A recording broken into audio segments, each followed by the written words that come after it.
Yo, my good people, this is your boy Uncle C. I'm chilling here at Jumbosound Recordz. I mean, you're my man. Oh, by the way, welcome to my show. I don't know what I'm doing. It's just something I just tried. I know I have an album out, and I know somebody has got to talk about it, and I just have to be the person, Now, here's the deal, man. I'm not a presenter by any means, probably I'm gonna make a lot of mistakes, but the good thing about me is that I always learn from my mistakes. I prefer learning from my own mistakes than learning from other people's mistakes. Well, now let's talk about this. See, the idea is a couple years ago, we started this studio 2014. Actually, it was on Monday, March 17th. I remember that time we were in Komaruk. That's where we started. That was basically the home of Jumbosound, and before we moved all the, wherever we are right now. Anyway, so here's the deal. We started that, and the whole idea is we started this studio right in, not exactly in the ghetto, but it was more accessible to everybody. The ghetto, the slums are right there. Madare, Kayola is on the other side. It's not a slum really, but I think you guys get what I'm saying. So we started right there so that we can easily tap into the talent that basically a lot of people ignore. Being the fact that these guys, they may not be very endowed financially, and for us, we saw not only an opportunity, for a business opportunity, but an opportunity for us basically to kind of and not give back, because really there's nothing to give back. We're just getting started, but an opportunity for us to give an opportunity to these guys who are basically being ignored, by the big mullah kind of record labels. And when we started, we did a huge, I think it was like almost 3 months before we started the studio. It was all hyping on Facebook. We opened our Facebook page in December, sometime in December, I think on December 21st or something like that. So we opened the Facebook page and we started now hyping stuff. And every time we bring the boards and we are trying to, we are building and we show people, hey, this is what we are doing. We bring in all these celebrities, come and see where your next home is gonna be. Remember that time we had DJ Mo. I mean, that time it was big, but not as big as he is right now. We had DK Kwenye beat. This guy was super huge, done the sari and the dance thing with the stomach and all that stuff.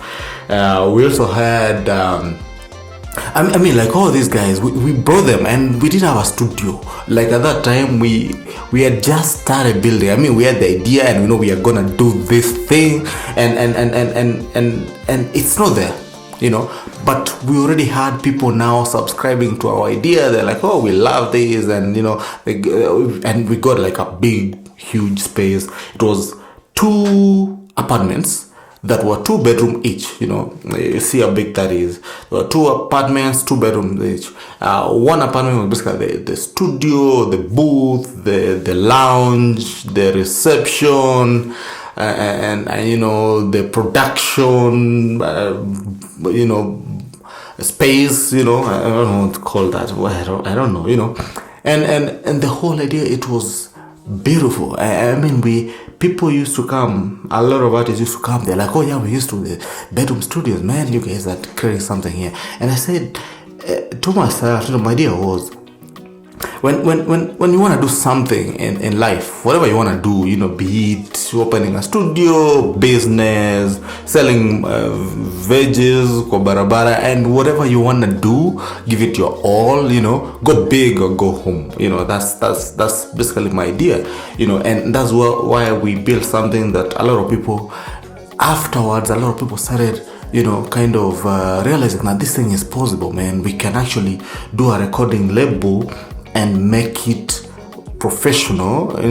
By professional, basically in quotes, I mean, it's not like a bedroom studio where you go there, this guy is having his breakfast, and has to take a pause, go record, come back, and in as much as we had all these other amenities, we could get tea for you if you had to, but you see, the whole idea is the setup was a business setup. Now, damn, I went like far back I think I should do another episode for this whole Jumbosound Recordz thing, But what I wanted to basically get into is this. Look, man, like I told you, there's a lot of guys used to come to the studio. Most of them, basically, they will come. They have maybe 1,000 shillings, 2,000, and you see our regular fee. Actually, before we even actually set up the fee, we went and checked around, so what these other guys were doing, other studios.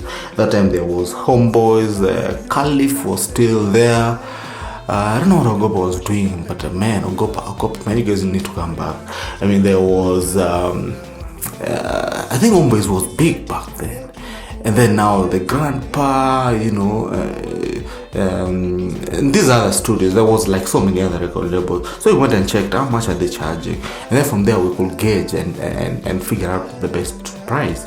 And some of these big guys, Msioka, and I think Msioka was doing like 20 something or something like that, 20 something K. We had people doing 15K, we had people doing 10K. And for us, we said, okay, what we can do, I mean, we are giving you quality stuff. Okay, we are going to start at 15. We just put it at 15. But we knew nobody is going to pay 15K for recording, especially considering the fact that the location where we were, it wasn't feasible, So, but we said our fee is 15,000. And then we said, now, because we are the good guys, what we're going to do, we're going to give the directors discount. And then the director's discount was basically 5K. So the whole idea is our fees is 15, but every artist basically qualified for the director's discount, which is 5K. So then you're right on 10K, right? And even with that, it was tough, man. Let me tell you, it was tough because a lot of artists used to come, and these guys could not. Like, you tell them 10K, they're like, oh my goodness, yeah, it's worth, and the whole thing, the whole atmosphere feels like, we should pay that, but then we don't have that money. Now, and everybody, they are talented, they come, they drop their demos, some of them come, they don't have the demos yet, they come and sing for you, and you love what they are doing. But then, these guys could not get to that, even that 10K, it was difficult even getting to 8K. So what we said, then we are going to approach this on an individual basis. You come, tell us a story, and your story makes sense, and you basically qualify for some more discounts. And we kept on doing that. My goodness. I remember when I started running the studio, people used to come and I look at them and they have the idea, they have the talent, and these guys can go far. But the thing is, they don't have money. Now, what I used to do, I just tell them, just go for 1 week. Go for 1 week, check your friends, uncles, aunties, relatives, and whoever, try and collect as much as you can. And whatever amount you come with, that's what I'm gonna record you for. Of course, some of them they were not honest, I mean, we see this stuff, but what I used to do when these guys come back, whatever amount they came with, my goodness, I tell you, man, whatever amount they came with, that's what I was recording them with, so I had guys coming with 2,000, I had guys coming with 3,000, I had guys coming with 1,000, and 1,000 is not even enough for me to even pay the producer. I mean, even 2,000, man, we are stretching it, So we had to talk with the producer, because at this time we had moved from paying producers on a salary basis, whereby they come and then they chill. I mean, we had some guy who used to come at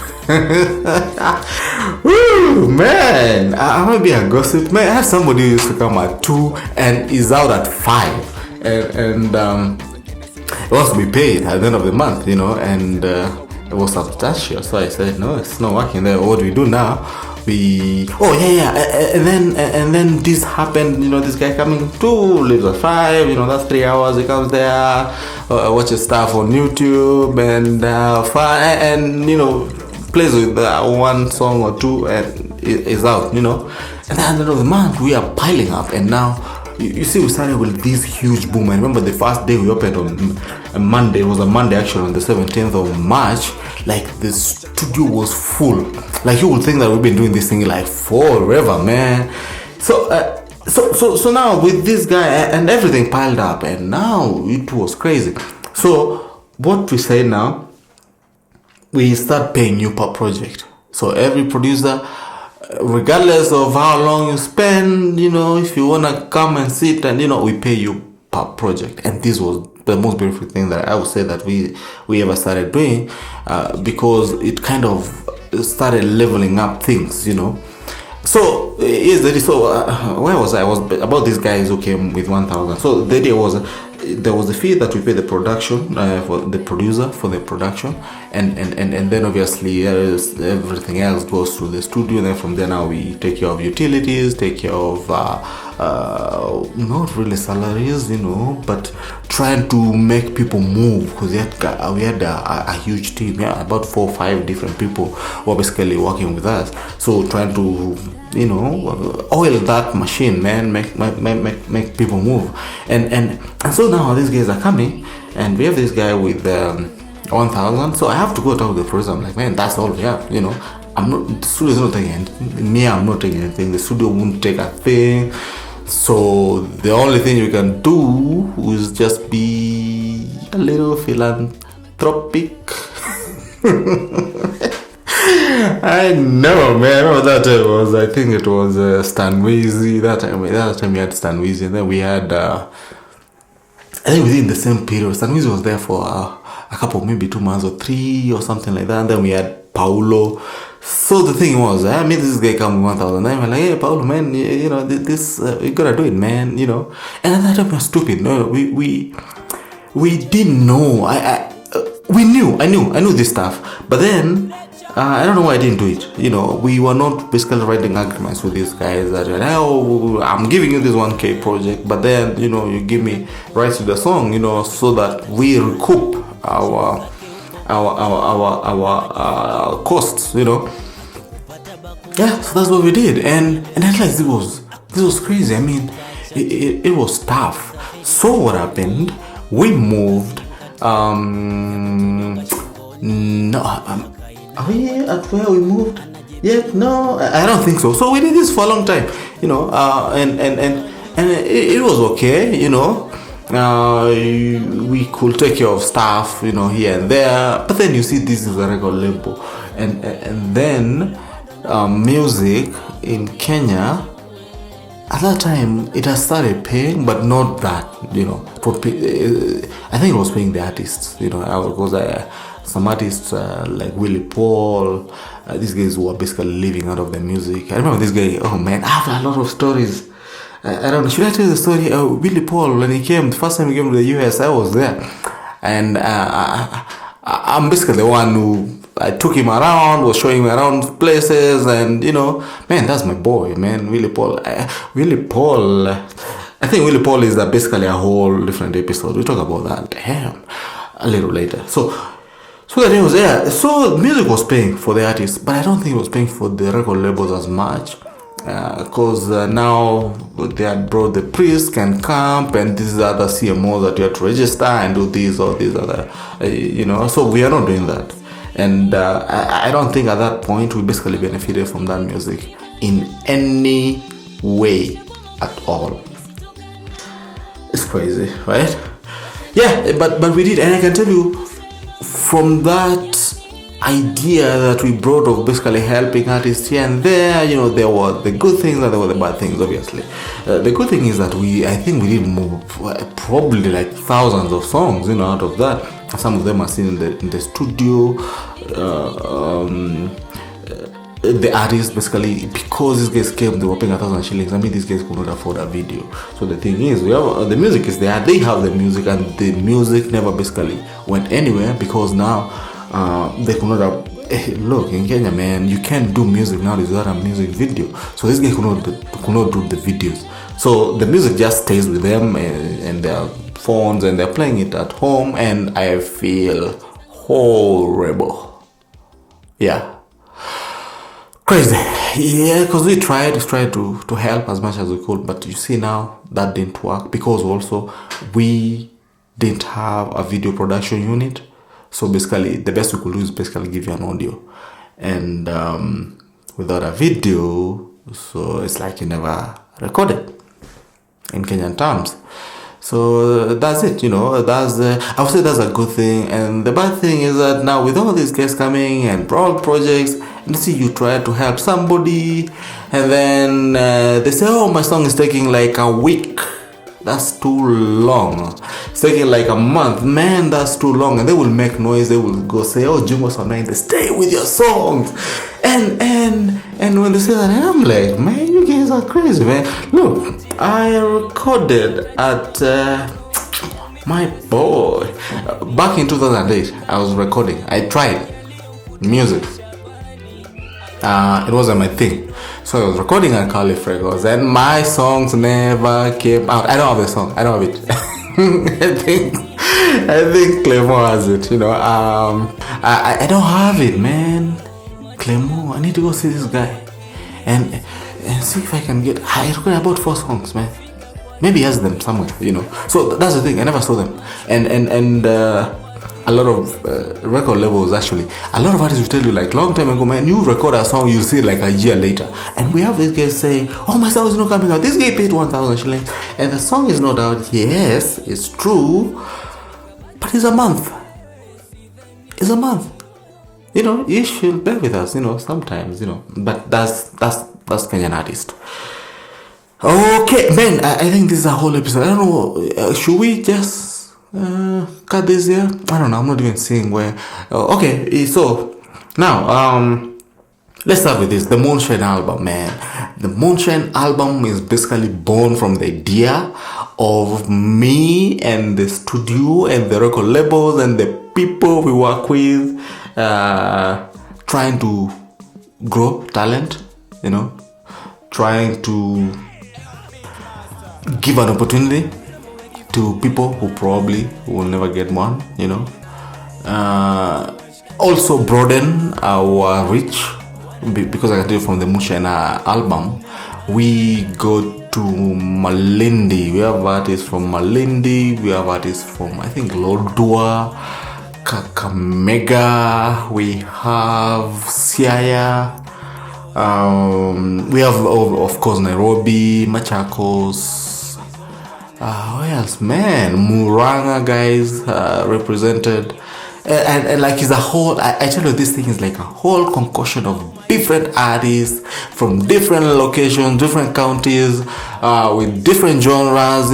Different producers. I mean, we have songs that were done by Vicky Pondis. Yeah, I mean that guy. He was here. At some point, a lot of people don't miscarry. Maybe they don't. I don't know, but he was here, we have songs that were done by Stan Wizzy. There's this song, Rise Again, man, and I'm in that song and I recorded. I have like a verse and it's beautiful. And so then we have our little producer. Oh, we have Paulo. Paulo is in the Moonshine album. He has, I think, about 2 songs or something like that. And then we have Beatmaster. Beatmaster is a small guy, little tiny guy. The guy is about 20. No, he's not 20. He's about 19 or something like that. But he's great, man. His beat, you listen to his beat, you're like, that was you? Yeah, that's him, He's little, but his brain is not little, and his creativity is not little. He's a nice, beautiful guy, man. I like him. He listens, we sit here every day, trying to figure out sounds, trying to figure out different beats. We're like, man, umesikia beat. How can we get that, man? It's beautiful. And then we're like, no, not that one. Then it's there touching something. I'm not and we discover stuff, I tell you guys, oh, by the way, I didn't tell you guys, I don't produce music. I'm not a producer. I know nothing. I can play a keyboard. I can record. I can record artists. And I do mastering, by the way. I do mastering because now the producers have done like the tough stuff, the hard stuff. Then for me, it's getting it on the mastering, man. And most of the time, I love it because I realized one thing. This is Jumbosound. This is a record label. It's not owned by the producer. The owner doesn't produce the music. What am I saying? I don't produce the music. My brother doesn't produce the music. So what happens is we have producers come, work with us, then they leave. Most of them go actually and set up their own stables, because I know Teddy B is big. He was here too, man. He was the first producer. Teddy B was here. Of course, Vicky Pondis, he has his own stable right now. John Tez, he has his own record label too. Stan Weezy too. I think he has his own record label, Paulo left here, went to EMB. I think they had issues at EMB, and then it's somewhere, he's doing production, who else? What can I say? And oh my goodness, Ilogos was here. Right now I don't know. He's somewhere, but I know he's doing music. It's done. It did Degree by Willie Paul, and I think he has done another song by Willie Paul. I can't remember, but Ilogos was here. Oh, Sulex, it goes by Sulex Touch. He was here too. And who am I forgetting? Anybody? Yeah, and then right now we have Beatmaster. Very small, but he's doing great stuff, man. I don't know where I was talking about now our concoction of album. This album, it has 25 different songs. Actually, there were 26, but I took out one of them when I realized later on that, man, the mastering and it were actually 26. But now it's 25 songs.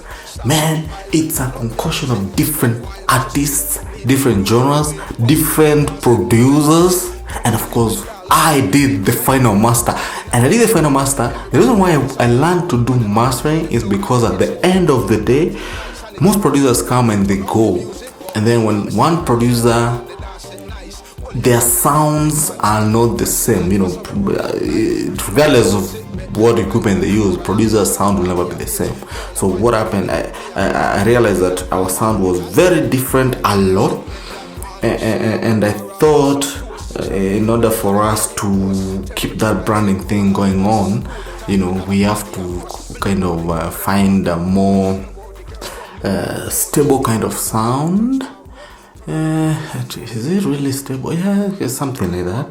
So I learned mastering so that I give the final sound of the song. So any song that is done here, I give it the final sound, man. Damn, I'm great. Oh, man, I'm controlling that way, man. Yeah. So yeah, that's it. So the producer. Then we have like different genres. We have R&B. Then we have like R&B fusion, thing that that goes on with the Viviana Odi. If you need to know Viviana Odi. If you don't know Viviana Odi, like you don't know music. We have Sheena, man, her thing is crazy. She started like a crazy girl, and she's like, hey, I'm an independent woman.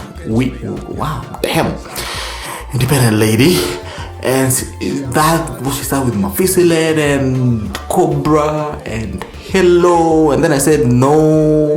Why can't you be a little lavidavi kidogo? People love somebody who's approachable. And then she did now this song, her latest song.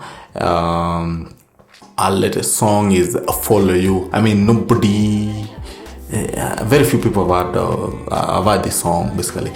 Follow You is a love song, and then we give it like that up tempo, and then it's a love song, then it's very danceable, then you feel like there's some new R&B in it kind of thing. There's the old R&B, there's the Kenyan stuff. Yeah, and we have Stinny D with his Nduru. Stinny D is actually R&B, but then the thing is, we get R&B, then we fuse it with our own Zouk stuff, and bring something. That's what Nduru is. Of course, Bonobi, my guy Bonobi, man, this guy, I love Bonobi. Should I say that? Does this guys? Okay. If I say I love a guy, do I sound gay? Okay, anyway, so yeah, Bonobi, I like this guy, he's great. Bonobi is one guy who will come to the studio, he doesn't have $1, and I'm like, yeah, record. And he will go, he will send me 200, send me 500, send me 1,000. At the end of the day, I don't know how much he has paid. Like, I can't tell you how much Bonobi has paid in this studio. I don't know if it's much or less, but so we just keep sending, yeah, so boy, leo niaje nimekutumia kitu, and then he sends me like 1,000 shillings. Man, I was broke. This is beautiful, and I know kanyama hapo. I got this thing going on with meat, man. I love meat, like any type of meat. I go crazy, like beef. Yambuzi netongaje? Beef, that goat meat, chicken. Oh, fish, man, I got a thing about meat. Like, when I don't eat meat, I feel like I'm sick. And there's some days, I'll be here, and I spend a lot of time in the studio, and the studio is right around my place, my space, and I go back and it's beans. Oh. Man, I go crazy. Beans, dengu, and then there's these things they don't kamande, they're dry. Like them.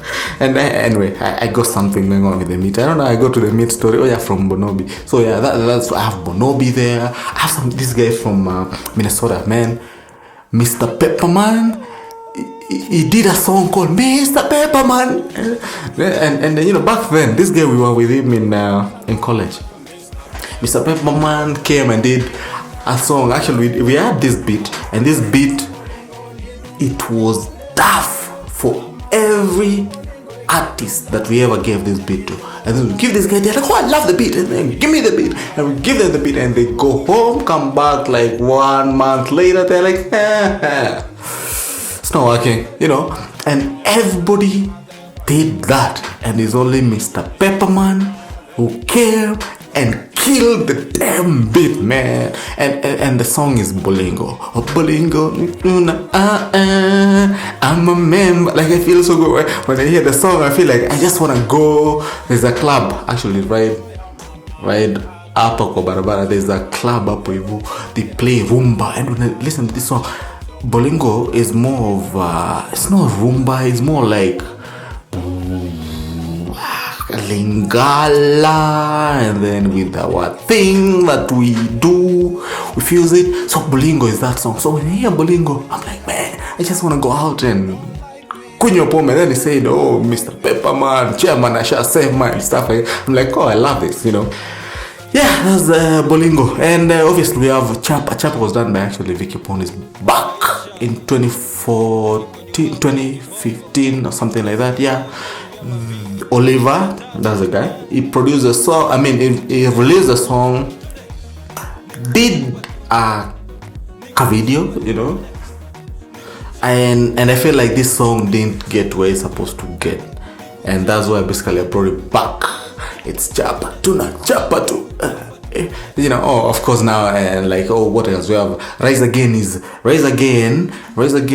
a fusion of Benga and Zouk and spoken word and bongo and me singing about 4-5 lines in the song. Man. Oh yeah, I did the chorus too. I was in the chorus too. So yeah, I did more lines than just 5.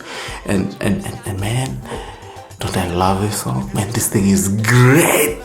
Super duper great. Like, I don't know how else I can explain that. And so here's the deal, man. Oh yeah, I didn't talk about the dancehall guy, Sasaraman. Sasaraman is from ATL, man. This guy is from Atlanta, Georgia. But initially this guy is from Jamaica. And that's what I'm saying. Our dancehall is better than yours, man. His dancehall is super legit. Like, this is it. This is the thing. This is the music. And you guys are gonna love it. And it's dancehall, and then we do our thing in it. And then I do the mastering on that song, and then the sound is great. Oh, by the way, I got a software that I use for my mastering, and I do crazy stuff. And people are like, damn, what are you doing? And I'm like, I'm the shit. Oh, am I supposed to curse? I don't know where this show is gonna go. But yeah, I'm that beep. Oh my goodness, man.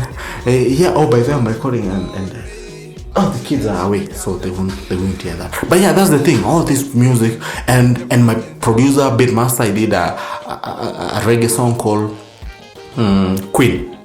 Yeah, Queen. Like, I can't finish talking about this song. Oh yeah, Viviana already did another R&B and with some Luo kind of stuff going on, and it's Giri. This song is beautiful. Like, it's a host. Like, this album, look at it from this perspective. Assume that you're buying a great gift to a friend of yours or a family member of yours who's just come out of Corona, and they are basically now happy and they want to dance and listen to great music and be in the mood of success, you know. No, I don't know, success. Yeah, having beaten, you know.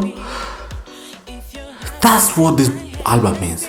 Look at it as a third gift that you are gonna buy your best friend or your wife or your husband or your boyfriend and girlfriend for Christmas. That's what this album means, man.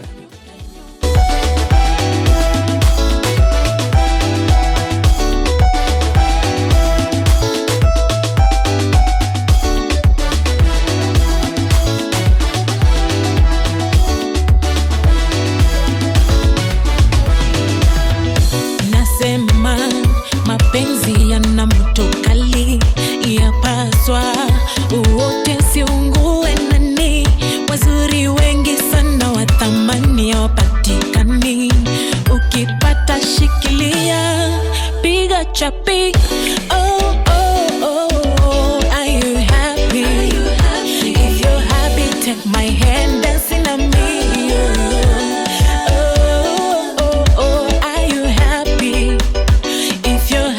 Take my hand, dancing on me, yo, yo, yo. Gima giri giri, okay, like na tutu na magaro magi. Winde kanyo kanyo. Gima giri giri, okay, like na tutu na magaro magi. Winde kanyo kanyo.